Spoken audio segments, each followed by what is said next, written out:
భూతం కాదు, దానికన్నా పెద్దగానే చూపించేసి ఇంకేముంది నెక్స్ట్ టైం ఆయన వస్తే ఇప్పటికే కొంత రాయించేసుకున్నట్టాడు 1,00,000 ఎకరాల పైన. ఈసారి వస్తే ఇంకా మిగిలినవన్నీ రాయించేసుకుని తాకట్టు పెట్టేస్తాడు, ఇంకా ప్రభుత్వ భూములు తాకట్టు పెట్టినట్టు భవనాలు పెట్టినట్టు. సో ఎవరి సొంత ఆస్తులకి భద్రత లేదు. అంటే ఈ అప్రహెన్షన్ ఎక్కడ దాకా వెళ్ళినట్టు తిరుపతిలో అయితే చాలా చోట్ల రిజిస్ట్రేషన్లు ఆగిపోయినాయి భయానికి. నిజంగా గిఫ్ట్ డీడ్ల రిజిస్ట్రేషన్లు ఆగిపోయినాయి, అమ్మకాల రిజిస్ట్రేషన్లు ఆగిపోయినాయి. దాని మీద అయితే గవర్నమెంట్ ఆఫ్ ఇండియా అలా నిమ్మకి నీరెత్తినట్టు కూర్చోవటం, అలాగే పాలకపక్షం కేంద్రంలో పాలకపక్షంగా బీజేపీ కూడా అట్లా సైలెంట్గా కూర్చోవడం అనేది కరెక్ట్ కాదేమో. క్లారిటీ అయితే ఇవ్వాలి దీని మీద. సార్ ఇప్పుడు ల్యాండ్ అనేది, భూమి అన్నది ఇట్స్ ఎ స్టేట్ సబ్జెక్ట్ అండి, it is not a central government subject. Constitution of India భూమి అనేది రాష్ట్ర ప్రభుత్వాలకు అప్పచెప్పింది, కేంద్రంకి ఏ భూమి ఉండదు. కేంద్రం ఉండేదల్లా సముద్ర తీరం నుంచి మొదలు పెడితే అంతర్జాతీయ జలాల వరకు ఉన్న ఉప్పు నీరు మాత్రమే. కొంత అటవీ భూముల మీద కొంత ఏదో రెగ్యులేషన్స్ ఉంటాయి తప్పితే కేంద్రానికి కేంద్ర భూ ఏ దాని మీద ఏ చట్టం చేయాలన్నా రాష్ట్ర ప్రభుత్వాలే చట్టాలి, రాష్ట్రాల డిస్క్రిప్షన్ వదిలేసింది. కానీ కేంద్రం ప్రతిపాదించిన చట్టం ఏ ఉద్దేశం ఏంటో చెబితే రాష్ట్రాలు ఎట్టా చేస్తున్నాయి అనేది కూడా తెలుస్తుంది కదా. అది నేనేది అదే నేను అక్కడికి వస్తాను. నేను చెప్పే ఉద్దేశం ఏంటంటే కొన్ని దశాబ్దాలు, ఒక 4 దశాబ్దాలుగా ఈ యొక్క ల్యాండ్ రిజిస్ట్రేషన్ అలా అంటే మనకి గతంలో కర్ణాల వ్యవస్థ ఉండేదండి, గ్రామాల్లో కర్ణాలు ఉండేవారు. అది శతాబ్దాలుగా వచ్చినటువంటి వ్యవస్థ. ఆ వ్యవస్థ ఎలా ఉండేదంటే ఒక కర్ణం దగ్గరే మొత్తం భూ రికార్డ్ అంతా ఉండేది, ఎవరెవరు కొన్నారు, ఎవరెవరు చేతుల్లో ఉంది, ఎవరు దాని ఓనరు, అలాగే శిస్తు ఎంత కట్టాలి, ఎంత కట్టారా లేదా మొత్తం రికార్డ్ అంతా కర్ణం దగ్గర ఉండేది. 1985 ముందు వరకు కర్ణాలు ఉండేవి, ప్రతి గ్రామానికి ఒక కర్ణం ఉండేది. అయితే ఎన్టీఆర్ గారు వచ్చి కర్ణాల వ్యవస్థ తీసేశారు. తీసేసిన తర్వాత దాని ప్లేస్ లో విలేజ్ ఆఫీసర్ అన్నారు, తర్వాత పంచాయతీ సెక్రటరీ అన్నారు, తర్వాత విలేజ్ అడ్మినిస్ట్రేటివ్ ఆఫీసర్ అన్నారు, తర్వాత విలేజ్ రెవెన్యూ ఆఫీసర్ అన్నారు. ఇలాగ 5-6 పేర్లతో బాధ్యతలు మారాయి, కానీ రికార్డులు సరిగ్గా పర్కులేట్ అవ్వలేదు. సో దాంతో ఏంటంటే ఒక కన్ఫ్యూజన్ వాతావరణం క్రియేట్ అయిన వాస్తవం. మన రాష్ట్రంలో సీమాంధ్రలో కర్ణం వ్యవస్థ అన్న, తెలంగాణలో ఇంకో పేరు ఏదో ఉంది, మహారాష్ట్రలో ఇంకో పేరు ఉంది, రాజస్థాన్ ఇంకో పేరు ఉంది. పేరు వేరేనా, సిస్టమ్ మాత్రం ఒకటే. అది రకరకాల పేర్లు ఉన్నాయి. సో జనరల్ గా మనం ఏంటంటే కర్ణం అంటే మన తెలుగు సినిమాలో కూడా చూస్తాము, కర్ణం అంటే ఒక దొంగ కింద లెక్క, వాళ్ళ చుట్టూ సినిమా కథలు నడిచాయి. అందుకని కర్ణం వ్యవస్థ మీద ఒక వ్యతిరేకత ప్రజల్లో ఉంది. సో ఇప్పుడు ఏంటంటే కేంద్ర ప్రభుత్వం ఏం చెప్పిందంటే 2019లో నీతి ఆయోగ్ ఒక లెటర్ రాసింది. ఇది ఒక కమిటీ కాన్స్టిట్యూట్ చేసింది. ఇది మన సజ్జల రామకృష్ణ రెడ్డి గారు చూపించిన letter. NITI Aayog ఏమందంటే, NITI Aayog in a meeting on 16/10/2019 constituted a committee to draft a model act and rules on conclusive land titling. Land titling మీద చేయడానికి ఒక కమిటీని, ఒక డ్రాఫ్ట్ తయారు చేయడానికి, అంటే సూచన ప్రయత్నంగా డ్రాఫ్ట్ తయారు చేయడం ఒక కమిటీని ఏర్పాటు చేసింది. ఇప్పుడు 16/10/2019 దానికి వికే అగర్వాల్ గారు చైర్మన్, అలాగే మిగతా ఒక 5 మంది ఉన్నారు, వివిధ రాష్ట్రాల నుంచి ఉన్నారు. అయితే ఈ కమిటీ కాన్స్టిట్యూట్ ఏర్పాటు చేయక ముందే జగన్మోహన్ రెడ్డి గారు శాసనసభలో చట్టం చేశారు. ఇప్పుడది 29 జూలై 2019 శాసనసభలో, అంటే ముఖ్యమంత్రిగా ప్రమాణ స్వీకారం చేసినటువంటి నెల రోజుల్లోనే మొదటి శాసనసభ సమావేశంలోనే ఒక చట్టం చేసేశారు. ఆ చట్టం చేసేసిన తర్వాత అంటే కేంద్ర ప్రభుత్వం ముసాయిదా తయారు చేయని కమిటీ ముందే చేసేశారు.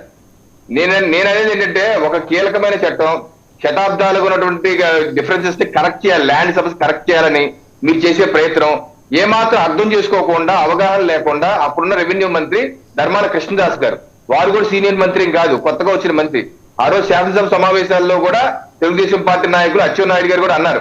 ఏమనండి, అది లైవ్ లో యూట్యూబ్ లో కూడా ఉంది, ఇది చాలా క్లిష్టతరమైనది, ఎన్నో సమస్యలతో కూడుకుంది, మీరు ఇలాగ ఆదరాబాద్ చేయొద్దని కూడా చెప్పడం జరిగింది. అయితే ఏమాత్రం అవగాహన లేకుండా చేసేశారు. ఇది కేంద్ర ముసాయిదా తయారు కాకముందే. కేంద్ర ముసాయిదా ఎప్పుడు తయారైంది? అక్టోబర్ 30, 2020 తయారైంది. అప్పుడు పంపించారు. మాత్రమే, అది సూచన మాత్రమే, మ్యాండేటరీ కాదండి. అందుకనే బీజేపీ రాష్ట్రాల్లోనూ ఇప్పుడు వరకు దాని మీద చట్టం చేయలేదు. ఎందుకంటే దానిలో కాంప్లికేషన్స్ ఉన్నాయి. ఒకటి, మనం చేసింది ఏంటి, మళ్ళీ రాష్ట్ర ప్రభుత్వం 2022లో దాన్ని సవరిస్తూ మరో చట్టం చేసింది. 21 సెప్టెంబర్ 2022 రాష్ట్ర ప్రభుత్వం మరో చట్టం చేసింది దీని మీదే. సో ఇక్కడ సమస్య ఎక్కడ వచ్చిందంటే అండి, ఆ ముసాయిదాలో ఉన్న అంశాలు వేరు, చట్టంలో ఉన్న అంశాలు వేరు. ఉదాహరణకి ముసాయిదాలో ఏది డిస్ట్రిక్ట్ అపిలేట్ ఆఫీసర్ ఒక మండలానికి టిఆర్ఓ పెడతారండి. గతంలో ఏ రకంగా కర్ణాల వ్యవస్థ ఉందో ఆ కర్ణానికి మరో పేరు టిఆర్ఓ. టిఆర్ఓ అంటే టైటిల్ రిజిస్ట్రేషన్ ఆఫీసరు, అతను మండలానికి ఒకటి ఉంటాడు.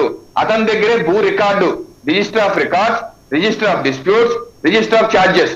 కర్ణం దగ్గర ఏదైతే వ్యవస్థ ఉండేదో అదే టిఆర్ఓ వ్యవస్థ. అంటే కర్ణానికి ఏదైతే ఫుల్ పవర్స్ ఉన్నాయో అలాగే టిఆర్ఓ కూడా ఫుల్ పవర్స్, రికార్డ్స్ అన్ని అతని చేతిలోనే ఉంటాయి.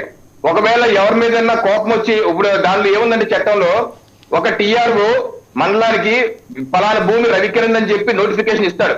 2 ఏళ్ళు, ఒకవేళ అది వాసుదేవన్ గారి భూమి అనుకోండి, వాసుదేవన్ గారు హైదరాబాద్ లో ఉంటారు, వారికి అవగాహన ఉండదు, సమాచారం రాదు. ఎందుకంటే మీ భూ రికార్డులో మీ ఫోన్ నెంబర్ వేరు, మీ అడ్రస్ వేరు, మీ సమాచారం రాదు. ఒకవేళ మీరు 2 ఏళ్ళలో కనుక మీరు రెస్పాండ్ అయ్యి వచ్చి కాదు రవికిరణ్ కాదు నాదని చెప్పకపోతే అది ఫర్ ఎవర్ రవికిరణ్ అయిపోద్ది. ఇది ఒక సమస్య. రెండో సమస్య, మీకు భూమి ఉంటుంది, నాకు మీ మీద కోపం ఉంటుంది, నేను వెంటనే వెళ్ళి మీ భూమి కాదు నా భూమి నుంచి కంప్లైంట్ పెడతాను. వెంటనే రిజిస్టర్ ఆఫ్ డిస్ప్యూట్ లో రాజేస్తారు, వాసుదేవన్ కి పలానా ఉంది, ఇది రవికిరణ్ అంట అని రాజేస్తారు. రాజేస్తే అది మీరు అమ్ముకోలేరు, మార్టిగేజ్ చేయలేరు, ఏమి చేయలేరు. మీరు వచ్చి నన్ను కాళ్ళ వేళ్ళ పడి ఏదో రకంగా ఆ డిస్ప్యూట్ లెటర్ తీసేవయ్యా, నేను అమ్ముకోవాలి, నా పిల్లల పెళ్లి ఉందో, నా పిల్లలు చదువు ఉందో అని బతిమాలుకోవాలి. దానికి సరైన ప్రొటెక్షన్ లేదు. అలాగే దీని మీద కోర్టులకు వెళ్ళటానికి లేదు. దీని మీద ఏం చేయాలి, జిల్లా స్థాయిలో ఉన్న అపిలేట్ ఆఫీసర్కి వెళ్ళాలి. ముసాయిదాలు ఏం రాశారంటే వాసుదేవన్ గారు, appellate officer should be A district judge, జిల్లా జడ్జి ఆ పై స్థాయి ఉండాలి రాశారు ముసాయిదాలు. వీళ్ళు చేసింది ఏంటి, జాయింట్ కలెక్టర్ అని పెట్టారు. జాయింట్ కలెక్టర్ అంటే ఏంటి, మళ్ళీ రెవెన్యూ అధికారి. ఆ రెవెన్యూ అధికారి సివిల్ ప్రొసీజర్ 1908 ఫాలో అవ్వక్కర్లేదట.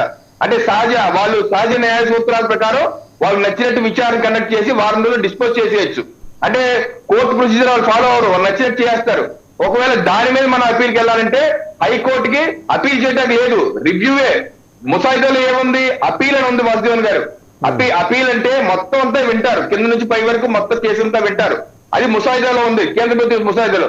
మీరేమంటున్నారు, కేవలం రివిజన్ అంటే పైపైన చూసేసి ఓకే ఇలాగా గ్రామటికల్ మిస్టేక్స్ లేకపోతే టెక్నికల్ మిస్టేక్స్ ఏదో ఉంటే చూస్తారు తప్పితే మొత్తం విచారించరు. సో దీని వల్ల సమస్య ఏమొస్తుందంటే కొత్త డిస్ప్యూట్స్ క్రియేట్ అవుతాయి, నయా కర్ణాలు సృష్టించబడతారు. టిఆర్ఓ అంటే మళ్ళీ వాళ్ళకి ఇమ్యూనిటీ ఉంది. వాసుదేవన్ గారు టిఆర్ఓ మీద ఎటువంటి చర్య తీసుకోకూడదని చట్టంలో రాసి ఉంది, ఫుల్ ఇమ్యూనిటీ ఉంది చట్ట ప్రకారం వాళ్ళకి. సో పూర్తిగా ఒక టిఆర్ఓ చేతుల్లో, ఒక మండలంలో టిఆర్ఓ చేతుల్లో రికార్డులన్నీ పెట్టేస్తే రేపు నుంచి మళ్ళీ ఇంకో కర్ణం వ్యవస్థగా వారి చుట్టూ అందరూ చేతులు జోడించి తిరుగుతా ఉండాలి. ఇదో మేజర్ సమస్య.